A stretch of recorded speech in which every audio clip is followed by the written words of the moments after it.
Unya, miduol ang usa ka magtutudlo sa balaod aron pagsulay kang Hesus. Nangutana siya, Magtutudlo, unsay kinahanglan kong buhaton aron ako makadawat sa kinabuhing dayon?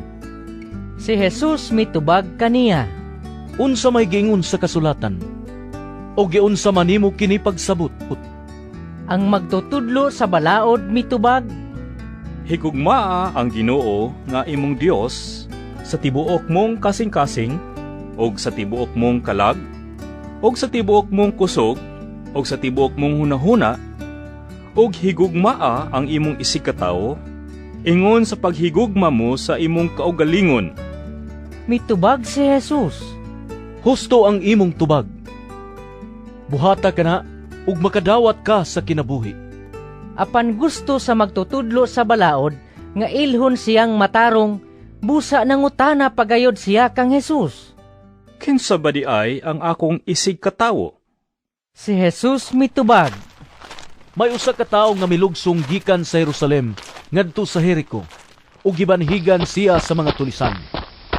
Gihubuan nila siya, gibunog ug gibiyaan nga himalatyon. Ug nahitabo nga may usa ka pari nga miagi niadtong dalana. Sa pagkakita niya sa tawo nga gitulisan, milabay lamang siya agi sa pikas daplin. Unya, nahiagi usab ang usa ka Levita. Sa pagkaduol niya, mitan-aw siya sa tawo ug unya misaylo lamang agi sa pikas daplin. Apan may usa ka Samarianhon nga nagpanaw niadtong dalana ug nahiagi sa tawo nga gitulisan. Sa pagkakita niya sa tawo, naluoy siya. Miduol siya kaniya ug gibubuan niya glana og bino ang iyang mga samad ug gibugkusan. Unya, gipasakay niya ang tawo sa iyang hayop ug gihatod ngadto sa usa ka balay abutanan ug didto iyang gialimahan siya.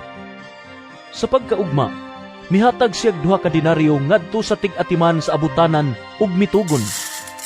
Atiman na siya ug inigbalik nako dinhi, bayran ko ikaw sa imong magasto. ug si Hesus mitapos pag-ingon, Karon, sa imong hunahuna, kinsa man niining tulo ang nagpamatuod nga isigkataw sa gitulisan? ang magtutudlo sa balaod mitubag, Kadtong naluoy kaniya.